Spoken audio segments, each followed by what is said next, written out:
Hello दोस्तों, welcome to नावरायम। ये है माउंटेन मेडिट सीरीज का एक और एपिसोड। तो पिछले एपिसोड के अंत में देखा था फैक्ट को दफना दिया गया है। इसके बाद में चेंगलिस मास्टर के सामने खड़ा होता है, साथ में मिग्जू मौजूद है। मिग्जू इन लोग की बातचीत शुरू कर देती है। इसके बाद में मास्टर मिग्जू से कहता है कि अब तुम यहाँ जा सकती हो, क्योंकि मिग्जू कुछ भी काम नहीं है। मिग्जू को इतनी बड़ी अपॉर्चुनिटी मिली थी और उसने उसे चेंगली को दे दिया है। तो अब चेंगली को दे दिया तो चेंगली उसे रखने वाला है। मिग्जू एकदम नॉर्मल सी लड़की है, उसके यहाँ से भगा दिया जाता है। अब चेंगली, सिस्टम लेडी और ये मास्टर, ये तीनों एक जगह बैठे होते हैं। चेंगली को मास्टर के बारे में काफी कुछ पता चलता है। इसका नाम मैंग क्वीन है। ये मास्टर बहुत ताकतवर है। साथ में पूरी एक लिस्ट हो रही होती है किसको किस किस तरह की स्किल्स आती है। ये बंदा 372 साल का है और लगभग सारी मार्शल आर्ट की स्किल्स जानता है। ये बहुत ताकतवर है। नीचे एक नोट लिखा होता है, काफी लंबे टाइम से ये इस दुनिया का सबसे ताकतवर इंसान है और जब तक जिंदा है सबसे ताकतवर इंसान यही रहने वाला है। इसके बाद में कुछ इंपॉर्टेंट बातें शुरू होती है, जिससे मास्टर चेंगली से सवाल करता है, तुम्हारे साथ में जो सिस्टम लेडी है ये काफी कमाल की है, ये एक इमोर्टल है। मैंने आज से पहले कभी भी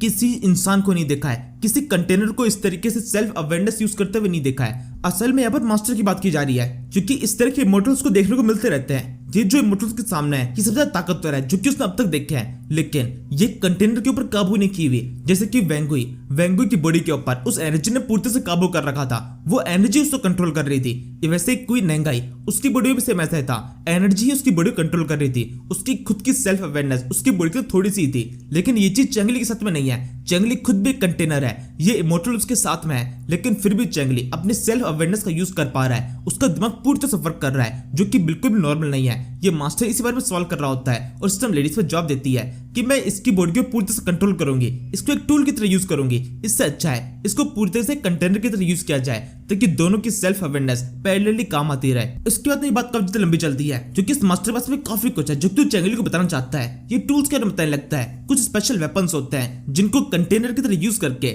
ऐसे स्पिरिट्स उनके ऊपर कब्जा कर लेती है। वो वेपन जिस किसी के पास में होते हैं वो स्पिरिट्स अपनी सारी पावर उन बंदों को दे देती है। कुछ केसेस में ऐसा होता है कि स्पिरिट्स पूरी तरीके से अपनी सेल्फ अवेयरनेस को उस दूसरे बंदे की सेल्फ अवेयरनेस से एकदम दूर रखती है, लेकिन मैक्सिमम केसेस में यही होता है, स्पिरिट्स पूरी तरीके से उस बॉडी के ऊपर कब्जा करके उसको अपना गुलाम बना लेती है, जैसा कि तुम्हें हर केस में देखने को मिल जाता है। लेकिन तुम्हारे केस में ऐसा नहीं है, इस इमोर्टल ने तुम्हारी बॉडी पे कब्जा नहीं किया है, तुम अपने हिसाब से अपनी अवेयरनेस को यूज कर सकते हो। इसके बाद मास्टर और भी काफी कुछ बताता है, जैसे कि हार्ट के बारे में, कि हार्ट का किस तरीके से जन्म का सब कुछ हुआ, किस तरीके से एनर्जी क्रिएट किया जाता है। काफी सारे डीमंस एक टाइम पे एग्जिस्ट करते थे जो कि ह्यूमन वर्ल्ड के ऊपर अटैक किया करते थे। बाद में इस फाइट को खत्म किया गया।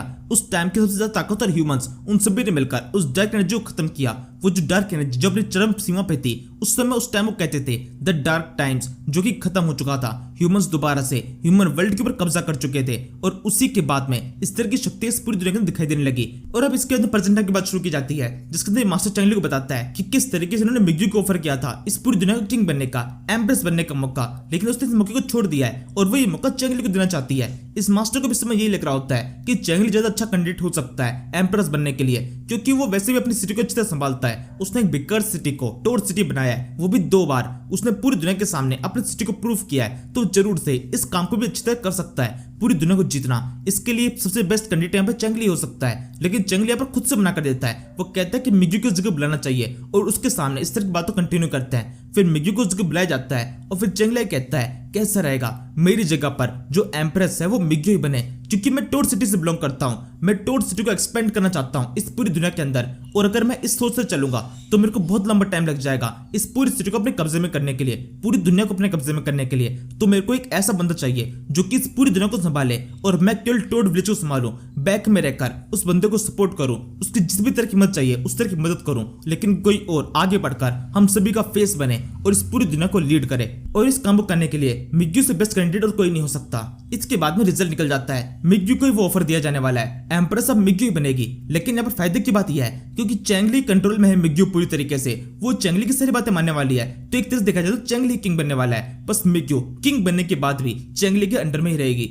जब यहाँ पर सारी बातें खत्म हो जाती है, तब ये लोग दोबारा से अपने सफर पर निकल जाते हैं। चेंगली को जो कुछ भी चाहिए था वो सब कुछ उसे मिल चुका है। यहाँ पर ये अकेडमी अब उसको सपोर्ट करने वाली है। अकेडमी के मास्टर ने साफ साफ कह दिया है कि जब कभी भी तुम लड़ाई को शुरू करोगे उस समय अकेडमी तुम्हारे साथ में खड़ी होगी और तुम्हें जिस भी तरह की मदद चाहिए होगी उस तरीके से तुम्हें मदद की जाएगी। यहाँ पर सिस्टम विंडो के अंदर शो रहा होता है, उसके काफी सारे मिशन है जो कि यहाँ पर कंप्लीट हो चुके हैं। उसने जिन्हीं की लॉयल्टी हासिल कर ली है, ने जिनिंग को जिंदा पकड़ लिया था। इसके बाद में वो नर का दिल जीत लिया है। वो चेंगली को खुलेआम बहुत ज्यादा पसंद करने लगी है। और सबसे आखिरी चीज, उसने यहाँ तक इस अकेडमी तक रास्ते को तय किया है और इस अकेडमी को अपनी तरफ कर लिया है। तीनों चीजें एक साथ में कंप्लीट हो गई। इस समय चेंगली और मिग्यू एक घोड़े के ऊपर सवार होते हैं। मिग्यू लगातार चेंगली की तो देख रही होती है। वो बहुत ज्यादा रोमांटिक मूड में है। वो चेंगली को खुलेआम बहुत ज्यादा प्यार कर रही होती है और जिनिंग भी ये सब कुछ देख रही है। यहाँ पर चेंगली को एक और मिशन सिस्टम विंडो शो होती है जिसपे लिखा हुआ है अब जिनिंग पूरी तरीके से तुम्हारी तरफ लॉयल हो चुकी है। असल में वो मिग्यू की तरफ लॉयल है, लेकिन मिग्यू तुम्हें पसंद करती है तो एक तरीके से तुम्हारी तरफ भी लॉयल है। तुम्हारा एक और मिशन कंप्लीट होता है और तुम्हें जिनिंग की तरह एक शानदार जनरल मिल जाती है। इस समय चेंगली को सिस्टम विंडो भी शो रही होती है अलग से, जिसके अंदर कुछ रिवॉर्ड्स वगैरह लिखे हुए हैं। 2 रिवॉर्ड तो जब वो सिटी के अंदर पहुंचेगा तो सिटी में कुछ अपग्रेड हो जाएगा। तीसरा रिवॉर्ड है जिसके अंदर वो किसी कैरेक्टर की कुछ हिडन एट्रीब्यूट एक्टिवेट कर सकता है, वो भी वो सिटी के अंदर जाके करने वाला है। सबसे आखिर के अंदर कुछ मिशन शो रहे होते हैं। मिशन के 3 पार्ट है। इनको अपनी सिटी के अंदर पहुंचना है, दूसरा पार्ट आर्मी तैयार करनी है और तीसरा और सबसे ज्यादा इंपॉर्टेंट पार्ट जो कि ज्यादा मुश्किल होने वाला है, लिंगजाओ सिटी को प्रोटेक्ट करके उसको अपने कब्जे में कर लेना है। यानी मेनली तौर पर उसे मिग्यू की मदद करनी है इस पूरी दुनिया को अपने कब्जे में कर एक शानदार एम्प्रेस बनने में। इसके बाद में चेंगली उस पहाड़ से नीचे उतर चुका होता है। ये मास्टर चेंगली का इंतजार कर रहा है अपने शिष्य के साथ में। जब ये लोग इस जगह पहुंचते हैं वो जैसे मिग्यू को देखता है सब कुछ समझ जाता है कि मिग्यू को एम्प्रेस बनाया गया है। वो इस मौके को त्याग रही थी लेकिन अब उसी ने इस मौके को एक्सेप्ट किया है। इस समय जो ये चेला यहाँ पर चेंगली का इंतजार कर रहा है, जब चेंगली को देखता है उससे अपने मास्टर की एक बात याद आ रही होती है। उसके मास्टर ने उससे एक बार कहा था कि इस पूरी दुनिया को बदलने के लिए कोई आएगा और जब वो आएगा तब तुम अपनी स्किल्स को उसको दिखाना। तुम अपनी स्किल्स की मदद से उसको पहचान पाओगे।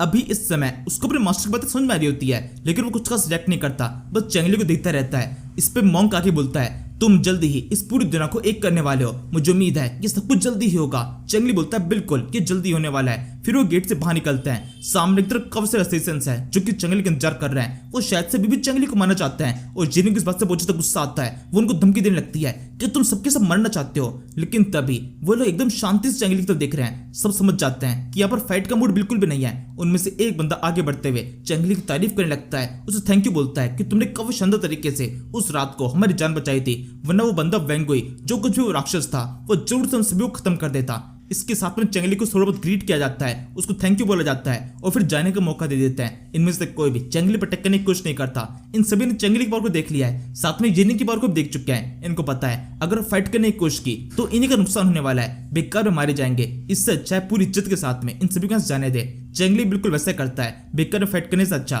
बड़ी शांति से यहाँ से निकल जाता है। लेकिन ये चीज इतनी आसान नहीं होने वाली। इस समय जितने भी लोग इस जगह मौजूद हैं उन सभी के अंदर चेंगली के लिए एक अलग रेस्पेक्ट आ चुकी है। उन्होंने चेंगली को 2 लड़कियों के साथ में देखा है, साथ में फाइट करते हुए देखा है कि सबके साथ आपस में बात करने लगते हैं कि चेंगली के बारे में जितनी भी अफवाह हमने सुनी थी वो सारी अफवाह पूरी से गलत थी। इसने हमारी जान बचाने की कोशिश की, हमारी जान बचाने के लिए अपना खुद का भांडा फूटने दिया और फिर हमने भी इसको प्रोटेक्ट करने की कोशिश की। ये सब कुछ देखते हुए वो सबके साथ चेंगली की तारीफ कर रहे होते हैं। तभी सीमा सामने आती है, उसके पास में काफी सारी बुक्स होती है और वो अलग तरीके से चेंगली का भांडा फूटने वाली है। वो उन सभी से कहती है मेरे पास काफी सारी बुक्स है जो कि यहाँ पर सेल के लिए आ चुकी है, इसके अंदर आप लोग चेंगली के बारे में काफी कुछ जान सकते हैं। जब पर वैसे भी चेंगली का नाम काफी ज्यादा फेमस हो चुका है, ये लोग चेंगली के बारे में बात कर रहे होते हैं और जब इस तरीके से चेंगली के बारे में बुक सामने आती है और सीमा खुद इस जगह पे लेके आई है जो कि एक शानदार रिपोर्टर है, इन लोग के हिसाब से बुक के अंदर जो कुछ भी लिखा होगा वो सब कुछ सही होगा, तो ये तुरंत इस बात को मान जाते हैं। एक बुक 2 टेल्स की है और इसके अंदर बताया जाता है 2 तरह की बुक्स है। एक बुक के अंदर चेंगली और जिनिंग के बारे में बताया गया है, इन दोनों की लव स्टोरी। जैसे ही चेंगली जो दूर से यहाँ से जा रहा है उनको सुनाई देता है कि इस तरह की बुक्स को बेचा जा रहा है, वो काफी गुस्सा हो जाते हैं कि ये क्या हरकत है। जिनिंग के साथ में ही,